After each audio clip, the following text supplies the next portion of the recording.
What's going on, FA Nation? Jon Impemba here with James Grande. Welcome back into the Quick Pitch MLB DFS podcast and live stream recording here for Wednesday's 6-game main slate starting at 7:05 p.m. Eastern on DraftKings. Wednesday is a split slate day. DraftKings has a 3 p.m. 6-gamer, 7 p.m. 6-gamer. They've designated the 7 p.m. as their featured slate, so we're going to be covering that one for today here, James. 6 games, we talk about this a lot. Sometimes it's hit or miss, right? You look at the pitching slate today, couple of guys we like, a couple of guys we really don't. On a two-pitcher slate like DraftKings are going to be making some tougher decisions. Hopefully we can find the right value and roster construction here for this smaller slate. Yeah. I mean, anytime you have a slate with 6 names over 7K, right, you're going to have to take some shots. Or not. Or you're going to have to make a decision whether you're doing a double barrel pitcher or whatnot. So it's definitely going to be an interesting approach, and you guys will see how it plays out at the end when we, construct our lineup. But yeah, it's definitely going to be an interesting slate. I do like it though. Like 6 games is very comfortable after 12. Well, I should say 11 games after the Yankees game was postponed, right. which kinda, we knew that was going to happen. We kind of expected if you listen to Tuesday's pod. So yeah, I mean, I'm ready. It should be a fun little 6-gamer. I agree. Let's get into it. Pitching, Alek Manoah is at the top there against Baltimore on the road, Pitchers Park. Christian Javier at home against Yu Darvish draws the Diamondbacks. I feel like he's faced them a bunch of times this year at 10K and above tier right there. And I'll throw Jordan Montgomery in that range. Sure. Monty, not as sharp as he had been, but then last game he turned it back around, right? Against Atlanta, right. He struggled. He got the Cubs. We talked about it. Just dominating the Cubs this year. 6 shutout innings, only 4 strikeouts, but now home, lefties against Washington. That's been the matchup for us here, $9,200. Yeah, so this whole tier is interesting. I think Manoah hasn't disappointed over his last couple starts after, a rough patch, but I think we take that with a grain of salt. Yankees struggling, Angels stink, or worse, bad until recently with Trout coming back. And then the Pirates, right? Those are his last 3 starts. The 2 starts prior were against Baltimore, and he kind of labored through each of those games. 9 fantasy points, 14 fantasy points. Obviously has a good start on his resume this year against Baltimore, 6 scoreless innings, but we know how potent they can be, 10-5. I think it's fine. Javier is another one where he came out of the bullpen in that Baltimore game that they ended up losing, and then 5 days later, they're just like, hey, man, get back out there and throw 100 pitches in a game. He is a wild card. He can strike out 13 and throw a no-hitter, and he can walk the bases loaded and be out in 3 innings. So he's interesting. I think Darvish is probably the prized possession above 10K. As you mentioned, they faced each other 3 times this year. Darvish in Arizona, he's 2-0, 1.8 ERA, sub-200 batting average against. And he's coming off a just dominant 2-hitter against the Dodgers of all teams. Last start against Arizona as well back in July 15th there. 7 innings, 9 strikeouts, 3 earned runs allowed. So not awful. 2 home counted for 3 of those earned. So dominating performance. And then obviously you mentioned Monty. How do you rank those top 4? I'll go Darvish, Manoah, Montgomery, Javier. I think you can interchange Monty and Manoah. I think you can make a case for the $1,300 of savings if you want, going from Manoah to Monty. But I think Darvish would be number 1 for me. Yep, I think you agree there. And if we're spending up double guys, I would go Darvish and Monty as my 2. Because after that, I don't know. Listen, Creamer's been decent, right? He gets Toronto here. He faced Toronto earlier. 7 innings, 2 earned against them. At home, where he's been really good, 3.14 ERA. It's just, you don't often want to test the waters against Toronto. Not the way Bo Bichette's playing right now. Another home run tonight, and that offense can always get going. Yeah. What did we say about Bo Bichette last night, John? It's he's going to reel us all back in and take him in the first round. Yep. Based on what he's doing. Yeah, I think it's a scary proposition. Creamer has pitched well. 4 straight starts of just decent baseball, and that's including a start against Toronto. So, I think you can go there, but you just fall off a cliff after that. It does. There's a cliff. Would you play Tommy Henry? The Padres are they just got shut out by a rookie the other day, so. Yeah, they're just right? There's not a lot there that I want. I'll tell you that much. This just kind of shows where I think we're going to see a lot of consolidated rostership, right? it's going to be Montgomery and above, and people are going to figure out the bats, I think. Right. Agreed. Because I don't see any of these other guys really getting any looks, personally. Well, you don't have to spend up for, there's no, Mike Trout you have to spend up on this slate. You're just hitting home runs every day. Yeah, exactly. Let's say, who's the most expensive bats we're going to see? Houston, Toronto, St. Louis, I guess. Louis, yeah. Yep. So, all right, let's go to catcher then.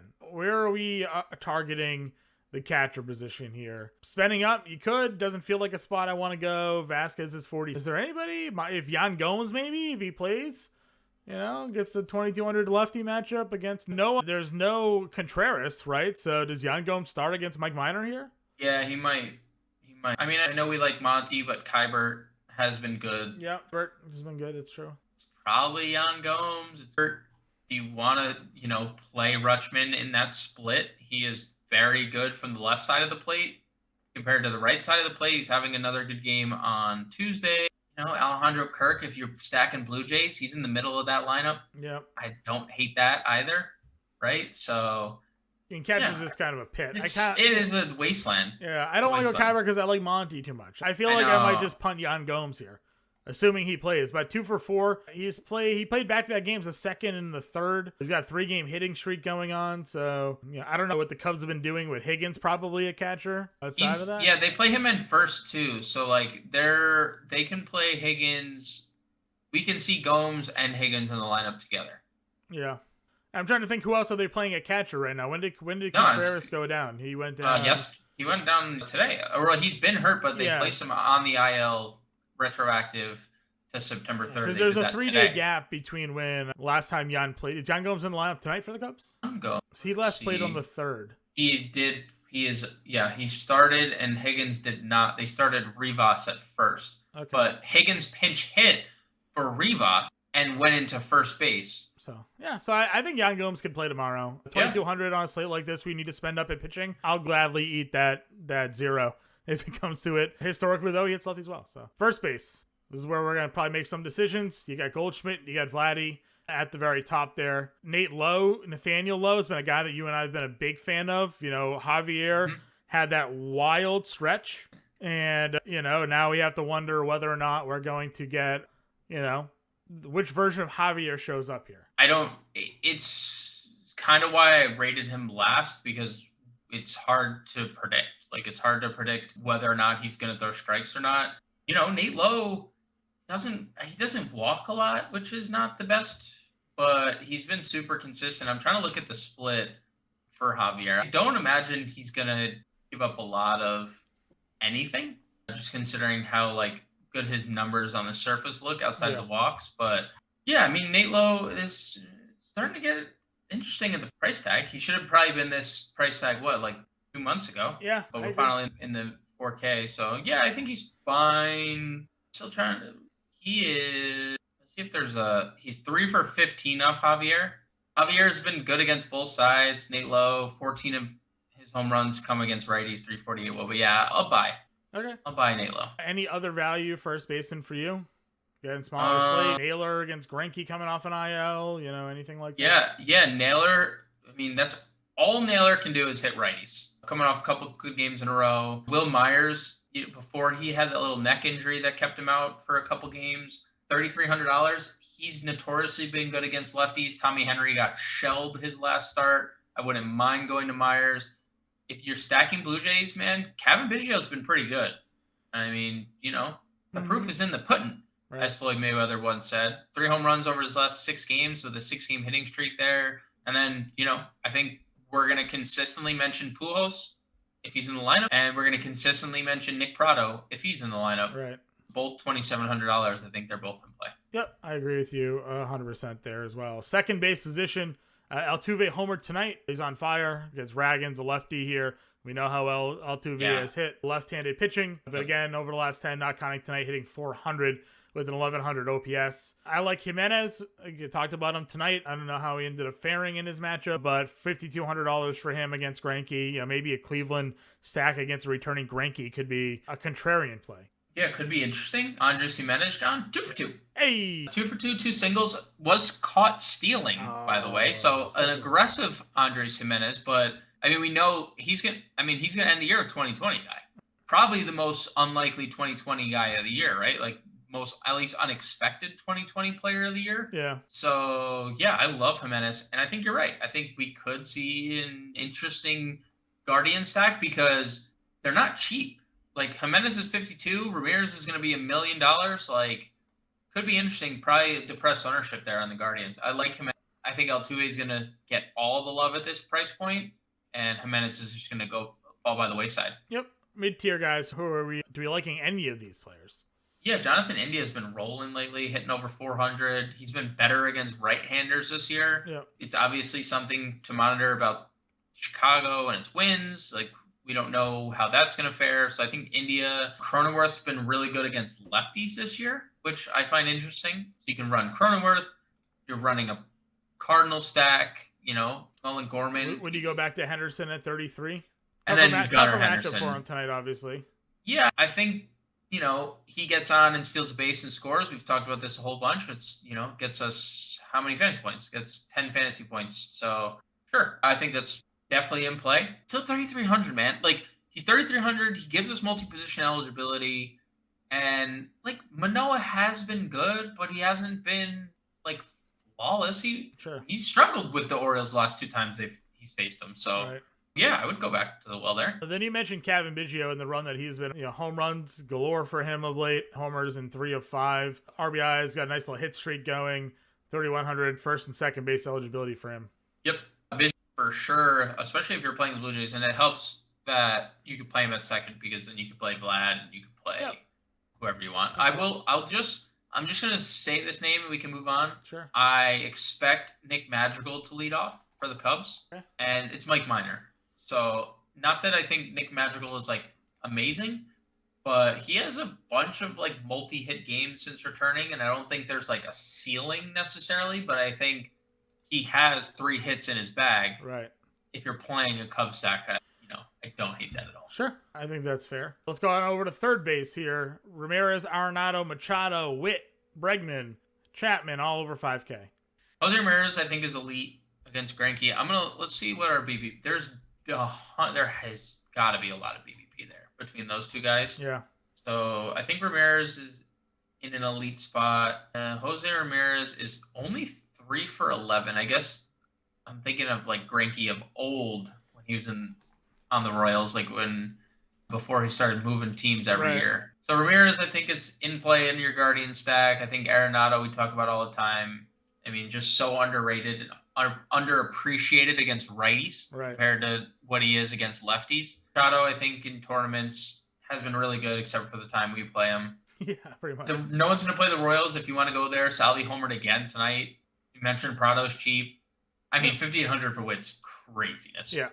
That's just bad shit. Bregman, I think, is fine. 56, right? That's not bad. No, again, we would like them better against righties, but I mean, if you're just looking for anything upside on this slate, it could be there. And I know Matt Chapman's the forgotten guy. I know there's home run upside, and I know I'm gonna. Not the park, not the matchup for him. Yeah, doesn't it feel like it's just not. I don't think this is the play. And I know this is the home run spot for Matt Chapman, right? You're gonna hit a home run because 2%. No one's on him. Oh, he's gonna homer. Is there anybody else though in the mid tier? Like we mentioned, Henderson already. Has that second, third base eligibility. Maybe that's a spot where we just play Henderson at third if we're not spending up. Because I'm looking at the rest of this, this position, and our usual guys aren't here. So, Hendo or spend up. It feels like for me. And like you mentioned, we don't have Trout who homered again tonight. So it's just, the spend up on. So we got to be spending up on third base. What about, so the Astros have this dude, David Hensley, and I don't know, he's still on the team. He's been pretty good. If you look at his numbers, hits in 3 of his last 4, 2 of those multi-hit games, 2 doubles, 2 RBIs. Yep. Maybe there. If somebody's not on, it seems like if somebody's not in the lineup, he's the one that finds his way into the lineup. So, yeah, I mean, it could be one of those like travel days or something. This is the end of the series, I think, against Texas, so maybe someone gets a day off before the weekend, before Thursday's off. I don't like. We're not going to play him in our example because we don't know. Volatile. It's too volatile. Yeah, and like But that doesn't mean I wouldn't. If he's in the Astros lineup against Dragons, like I would probably explore it. Shortstop. Do we just play Bo Bichette at this point? Yeah. Right? Yep. All right, homer again. He had 3 home runs yesterday, homer again tonight. So and the multi-hit games racking, like he's just otherworldly good right now. Right? I mean, you just play these guys. Yep. Sure. Just, when they go cold, but it's like we've been playing Xander, right? Like you just play Xander. It's 2+ hits every night, RBIs, run scored. It makes no sense not to. Bet tonight, John, yeah, is a triple away from the cycle. Yeah. We're in the 7th inning. Yeah. He's a triple away from the cycle. So he's gonna get another at bat too. Yeah, you just play these guys when they're this hot. So that's probably close to just being a lock in here for us. Agreed. Because I don't know where else we would go again at shortstop. I mean, Short Seager against Javier, Edman, not really a spot I want to be at. Like, I don't know, do any of these guys make sense for you?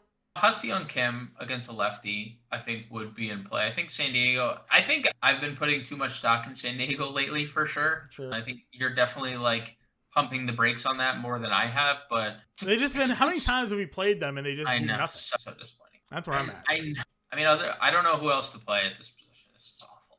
Just lock in Bo. Just lock in Bichette. The only problem we're gonna run into is like he is basically going to be our. I don't know if our only spend up because we're not spending up or we're not spending down a pitcher. Sure. You know what, John? I got somebody. Okay. I know Nico Horner's been bad, but he's still hitting in the middle of that lineup and gets left. Okay. So maybe some Nico Horner, $3,500. Okay. I don't hate that. But I'm also perfectly fine if you're like. I'm just locking in Bichette. Lock in Bichette. We're gonna go there. I think the value though, Nico Horner hitting 307 against lefties. Yep.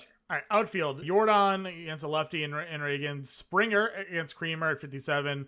Soto against a lefty at 56. Tyler O'Neill is at 5,500. Viciel Garcia is at 54. Said Mullins 53. Tucker's 52. Adolis, but yeah. Oh, what did I say? Adolis. Yeah, sorry. Yeah. Adolis Garcia. Regardless, not worthy of being 5,400. No. Of the 5K and above guys, Soto, Springer, Alvarez are probably the only true 5K hitters on that lineup. Of the 5K guys, yeah, probably like Kyle Tucker when he's going good because he can steal bases too. He has 2 steals on Tuesday. Get him into the 2020 club. Yeah. But I largely agree that they're. But like, is this a Soto spot? I don't know. 5 for his last 35. I mean, who's the guy in this tier? I know. Springer? Is it Springer? But he's fallen off the cliff, and Creamer's been good. Who's the guy? Is it just? And technically, we don't need to go here because we're not going to have the money to anyway. That's what I'm saying. That's what I'm saying. Like, I don't know if spending up, but like when we go down, I don't really feel like. I mean, Profar 42, Mancini at 41. I think we're okay with. Yeah, I think. Yeah. That's fine. Those are fine. We were playing Oscar Gonzalez for a bit, but he's cooled off. He does hit righties better. Yeah. Newbar will lead off at 35. McCarthy at 35 against Darvish. I think we could probably lock in Newt, right? 35. Lock in Newt at 35. I'm fine with that. Did we just stack cards here? We might, because we might also be able to play Brendan Donovan, 28. He homered tonight. Right. He's hitting second for the cards every day. I think the Cubbies are an interesting stack here, John. Franmil, 26. What did we say last night? I said Ian Happ I mentioned Franmil last night. I said he's cheap. I think both of us, we gave the Cubs a little love at the end of the pod. I mentioned Happ. He's 38 going against Mike Minor. Franmil, 26. Lane gets a lefty for like the 4th time in 5 days, basically. Yeah, he does have at least one hit tonight. I don't know what he's got going else other than that, but he is 1 for 3s. Yeah. So, and he could be obviously a spend down. We do like. I wrote up the stat today in Discord, right? On the road against lefties. This year, Lane Thomas better against lefties. This year, his batting average and OPS on the road is better than it is when he's at home. And then when you combine those two, lefties on the road, Lane Thomas in 79 at bats, 310 with an 890 OPS, not counting tonight's one. So, I mean, again, is it a good hitting environment in St. Louis? No, not really. It's more of a pitcher's park generally, but I don't know. Montgomery, he's got to come down a little bit, maybe. Right. So Thomas is going to lead off. If you want to go different, everybody's playing Montgomery. Lane Thomas is a one-off. I don't know. Is a value play? Could be something there. I agree. No, I agree. But we've both kind of touted Lane Thomas a bunch lately, and for good reason. He's leading off. Yeah. Yep. Diggerson at 25. Did you mention that? Thanks, right above him. Nope, I haven't, but he's been super good. 2 for 3 again tonight. Yep. So there's definitely some value with the Cardinals. There's not much. I got a value play for you. Okay. Chas McCormick, 2,600 against Cole Reagans. And I bring him up. Chas McCormick this year against lefties, John. Yeah. 87 at-bat sample. 5 home runs, 345 average, 433 WOBA. Those are monster numbers. It's true. Those seem pretty good. Cole Reagans, 910 OPS against righties, 389 WOBA against righties. Okay. Pretty good split advantage for McCormick there. Okay. I can get behind it. Interesting. All right, give me the home run call on this. Well, I can't go Trout for a third day or I'd be 3 for 3. It's true. Too bad there's no Angels on the slate again tonight because they've hit 3 home runs tonight, but 2 of them are bottom of the lineup guys, so nobody that you would have been playing anyways. If you were to happen to 4-stack the Angels tonight, it didn't play Mike Ford or Joe. If you happen to play him. If you happen to stack them, and you may have mentioned Joe Adele, but you didn't play Joe Adele, you played Taylor Ward instead. Who would ever do that? I'm going to go Altuve at home against Cole Reagans. I think they're going to get to this youngster here. I'm going to go with Arenado. That's a good one. Arenado's my home run call. So, a really good one. Building the lineup. We're putting in Montgomery. Yep. And we're putting in Darvish. Yeah, I would say Monty and Darvish. It's a good That's start. 3,600 a player with Bichette and Nootbaar already locked in. We identified the punt catcher that we liked in Yan Gomes at 2,200. Correct? So that's $3,900 a player. We want Gunnar Henderson, I think it's second, right? Or did we have a better value? It was third. But he's got dual eligibility.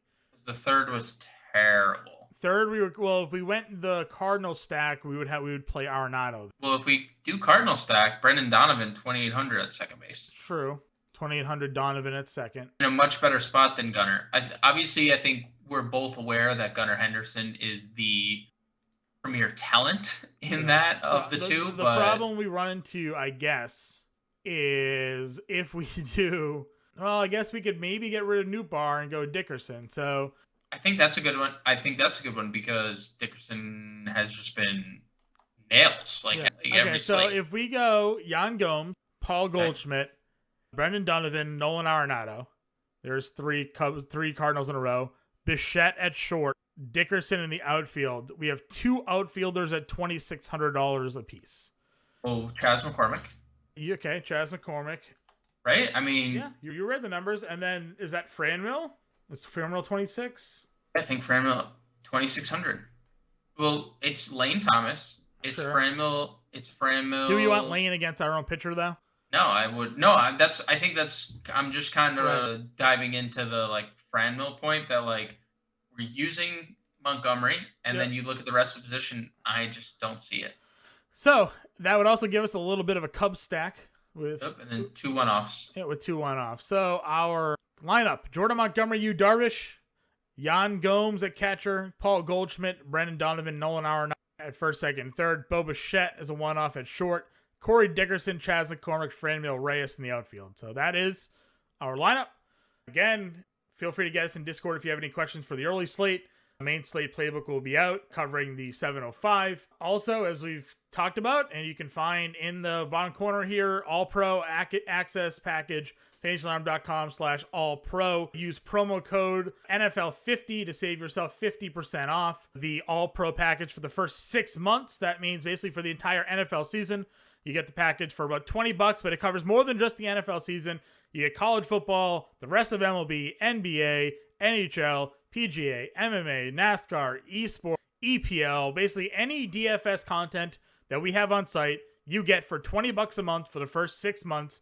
When you go to fantasylineup.com/all-pro, use promo code NFL50, you get the 50% off there. Not only do you get access to all of the DFS content, though, you also get access to the Discord, which is, I think, really one of the best features that we have. You can get in there. You can talk to myself. You can talk to James, Justin Vreeland, Pete Cole, Ray Kuhn, Colby Conway, Matt Sells, Howard Bender. The whole slew of crew. The whole team is in Discord answering your lineup questions. And NFL Sundays. We do our NFL Daily Live. We only answer the questions on the live stream that come from the Discord. So if you're not yet a member and you have your start sit questions, you have your DFS questions, you get in the Discord. We have the Discord live stream channel. Myself and Andrew Cooper, Sunday mornings, we're there to help you through those lineup decisions up till 12 p.m. Eastern time. And then we're back in the Discord answering your questions live, updating you on news as that happens, leading you into roster lock for NFL Sunday. So really no better time than now. This is a limited time offer. I honestly think it could be gone after week 1. So don't miss out. Code NFL50, fantasylineup.com/all-pro.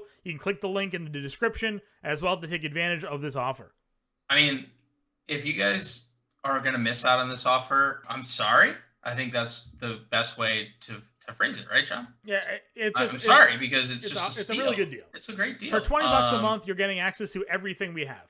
So how do you beat every sport? If you're a DFS player, if you're there's just no better value on the market right now. Yep, I agree with you there 100% on that. So that's what we got. 6 games here on a Wednesday. James and I will catch you guys later.